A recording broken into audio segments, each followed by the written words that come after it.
G'day, Ziggy D here, and today I'm going to be bringing you guys along for a Torment 1 Rift run in Diablo 3 Reaper of Souls on my Demon Hunter. Been having a lot of fun with her over the past few days of streaming, and tonight I just sort of jumped on and played around with a few different things, tried out some legendary combinations and skill combinations, and came up with something that was absolutely crazy, probably like 4 or 5 times the efficiency of what I was playing earlier. So you guys have been watching the stream may see a bit of a jump forwards, and you guys on YouTube might get a kick out of some of the synergies and things like that we'll be sort of going over here, and maybe also sort of just have a bit of fun checking out some fast-paced Rift gameplay.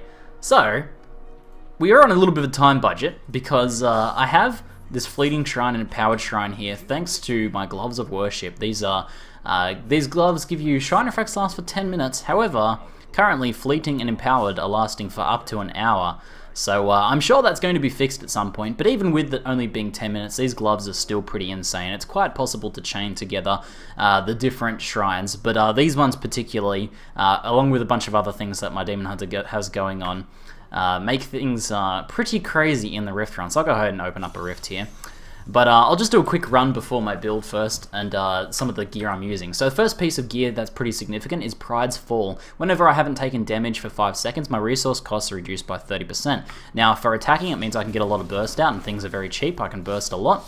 And for vaulting around, it actually reduces the cost of my vault as well. You can see I can vault a lot before I run out of discipline. So that's a pretty good start right there. Next thing is Reaper's Wraps. Now, these health globes restore 28% of your primary resource. This really gives me a lot of hatred when I'm in the thick of combat.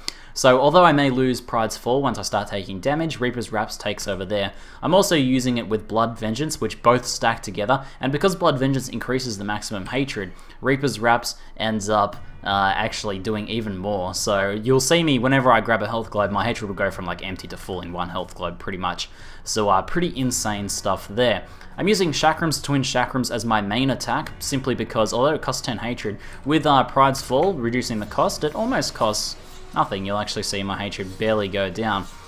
And once I start getting combat, getting a lot of health globes and things like that, and once I activate Vengeance with Seethe, which gives 10 hatred per second, it actually pretty much costs nothing. So for the most part, Chakram doesn't actually cost me anything.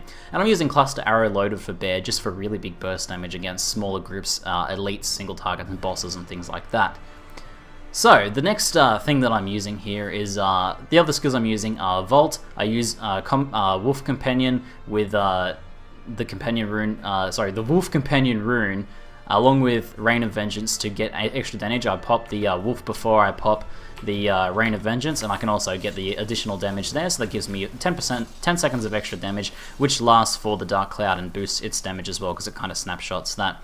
And also boost my damage overall. And then every now and then I'll pop Vengeance Seethe as well to sort of keep things going. But you'll probably see a bit more of how it goes together as we move forwards. But all the rest of the skills and runes and things like that are pretty much just just standardized stuff, pretty similar to the previous build I showed on YouTube before.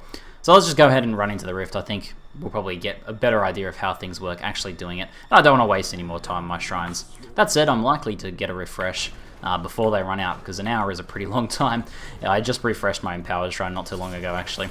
So basically, I'll just pop these cooldowns as much as I can, because the Empowered Shrine reduces our cooldown timer by a significant margin. So here's a rare. I'll use Loaded for Bear against him. I'll probably pop Seethe as well. Sorry, Vengeance. And that really gives me a lot of extra hatred regen then. Whenever a health globe drops, I'll just Vault.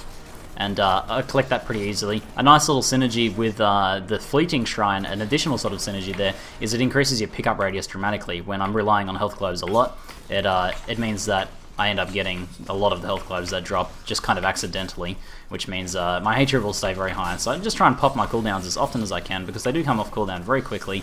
So you'll see the Wolf and the Rain of Vengeance is up pretty much all the time. So these guys are actually taking a little bit to kill here.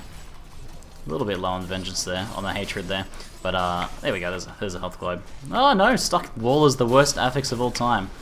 Alrighty, let's just start breezing through. Once we get a bigger pack, we'll start be able to get things kind of rolling. You get a bit of a momentum thing happening with this sort of build here. However, unfortunately, we've reached the dead end. But you'll see now that my helmet effect is back up. I'll grab that Death's Breath, and it means I can vault around very quickly to get to the next pack. So there's very little slowdown going on. So here we go. There's a big pack. And start farming these guys down here. I'll start using Loaded for Bear against the elites specifically, and then just chucking in chakrams in between to kill the rest of the mobs in the area. And that should kill most of that stuff pretty quickly. I can just sort of keep vaulting around. So you'll see the speed of it is pretty insane, really. I keep those really... I'm trying to relearn these cooldowns because they're so much faster than I'm used to. So I'm really trying to keep that up. And you'll see my hatred is pretty much staying full most of the time. As long as I don't overuse Loaded for Bear on trash mobs, which I don't really need to do, then I can keep going very quickly there. Might just clear this zone a little bit more in case I run out of mobs. I've actually, because I'm kind of going fast and leaving some mobs behind, I've actually gotten to the end a few times and ran out of mobs, so trying to avoid that. But the reason I've decided to sort of start testing around with Rifts today and eventually came up with this spec as a side result is that there was a new patch released just sort of today, and it actually buffed the legendary drop rate in Rifts and also from gambling. So Rifts give you the highest number of blood shards as well, which means that not only are we getting more legendaries dropping in Rifts, and hopefully we'll see one in this video, but we're also getting a much higher chance of getting legendaries from the gambling. So you're getting a double whammy of extra legendaries. So Rifts is definitely the best way to get legendaries now. However, bounties are the only way to get some of the really specific legendaries that are really insane. I do want to make sure I don't die though. That's pretty crucial because we lose our shrines if we do die, and that kind of spoils the whole run. So let's keep smashing these guys here. So for example, the Gloves of Worship come from the Act 2 bounty bags. So you have to farm Act 2 bounties if you really want to get those. So you want to do those over and over again to get the Gloves of Worship. Really, these are best in slot for pretty much every build, I think, for pretty much every class. When they get nerfed down to be 10 minutes for everything, they'll be a little bit less insane, and maybe some builds will want to use other ones. But for the most part, they're very powerful. Now you just saw I got a power pylon there. Now that's they don't get the increased duration, unfortunately. They don't last for 10 minutes. But still, we get to smash things while we have it. So, like, you see 20 million crits and things like that. Once we have those power pylons, they're pretty insane. It's pretty good fun. My favorite, though, is Conduit. And especially if you get a move speed one with it as well. Running around super fast, just chain lightning everything to death instantly is pretty satisfying. But I gotta use my cooldowns a little bit more. There you go. So we're already up to 60%. This is a pretty big first rift zone as well, actually. Was that actually the exit? No, there's actually a second one to go to if we need to. We might not even need to. There's pretty good density in this one just here. So I'll just keep popping my Rain of Vengeance there just to kill the trash mobs pretty quickly. Reach the dead end here. Not going to bother with the white items in here. If I want to farm for white items, I'll do that later. Doing pretty well in terms of crafting mats at the moment. I have sort of started training myself to open chests again because I trained myself out of doing that. However, they actually really buffed the drop rate of chests. So I think if white chests are within like a decent sort of range of yourself, within 1 vault, I usually go, then they're worth opening because they actually, dude, I've actually had a number of legendary drops, and usually I'm against the whole like changing your habits based on just like some experiences like, oh, I flipped over a rock and I got a legendary, so I should flip over every single rock. It's usually a bad idea in action RPGs, but I'm pretty sure they actually significantly buff the drop rate of from chests and things like that, so I am making a bit more of an effort to flip over chests, and so far it seems to have been worth my time. Like, doesn't add all that much time to my runs or anything. So let's power through here. Looks like we're all going to the next zone. So I can just pop some Rain of Vengeance just for fun. It'll be off cooldown before we get in there. Just snag any final kills as we go around. There we go. So this should be a pretty quick run. So what I usually do when I first get into game with this style of play, using these gloves and using what I'm doing, I basically go to Act 4, and I think it's the Gardens of Hope there. There's usually a shrine right there. There's also a little zone in Act 1 that you probably recognize from when you're doing the questing, where you start before you run over a bridge, and there's usually a little ambush at the end of the bridge. There's actually a shrine just before that as well. So I usually check those 2 shrines. They're very fast to check, and hopefully I get like either empowered or the move speed or fleeting from either one of those. I should probably pop my cooldowns. There we go. And that sort of starts off your run at a very high note. But otherwise, you can just do like an axe worth of bounties, and by the time you finish the bounties, you'll probably have both of the shrines anyway. So unless you've gotten very unlucky, and then you can just either run some more bounties if you want to, especially if you're trying to go for a particular legendary in particular. Just run that one, or you can just run one of the bonus bounty ones for a little bit more blood shards, and then simply start rifting once you have both of the shrines. So I think it's probably worth getting both shrines from bounties, or just from sort of running around the zones looking for shrines before you start those rifts. However, if they do nerf it down to 10 minutes for those gloves, then you probably just want to start rifting straight away.